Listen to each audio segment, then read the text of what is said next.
ಪಾಕಿಸ್ತಾನಕ್ಕೆ water shock ಕೊಡೋದಕ್ಕೆ ಭಾರತ ಮುಂದಾಗ್ತಾ ಇದೆ.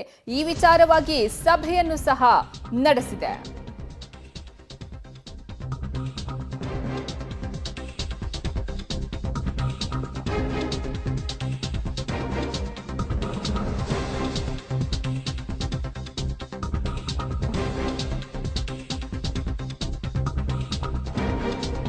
ಪಾಕಿಸ್ತಾನಕ್ಕೆ ಭಾರತ ವಾಟರ್ ಶಾಕ್ ಕೊಡೋದಕ್ಕೆ ಮುಂದಾಗ್ತಾ ಇದೆ. ಸಿಂಧೂ ಜಲ ಒಪ್ಪಂದದ ಬಗ್ಗೆ ಕೇಂದ್ರ ಸಚಿವರ ಸಭೆಯನ್ನ ನಡೆಸಲಾಯಿತು.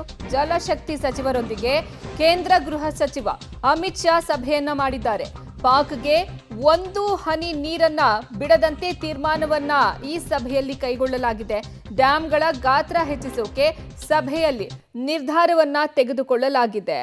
ಪಾಕಿಸ್ತಾನಕ್ಕೆ ಭಾರತ ವಾಟರ್ ಶಾಕ್ ಕೊಡೋದಕ್ಕೆ ಮುಂದಾಗ್ತಾ ಇದೆ. ಮೊನ್ನೆಯಷ್ಟೇ ಪಹಲ್ಗಾಮ್ನಲ್ಲಿ ಉಗ್ರರ ದಾಳಿಗೆ ಅಮಾಯಕ 26 ಪ್ರವಾಸಿಗರು ಬಲಿಯಾದರು. ಹೀಗಾಗಿ ಸಿಂಧೂ ಜಲ ಒಪ್ಪಂದದ ಬಗ್ಗೆ ಸಭೆಯನ್ನು ನಡೆಸಿ ಪಾಕಿಸ್ತಾನಕ್ಕೆ ಒಂದು ಹನಿ ನೀರನ್ನು ಸಹ ಬಿಡಬಾರದು ಅನ್ನುವಂತಹ ನಿರ್ಧಾರವನ್ನ ಕೈಗೊಳ್ಳಲಾಗಿದೆ.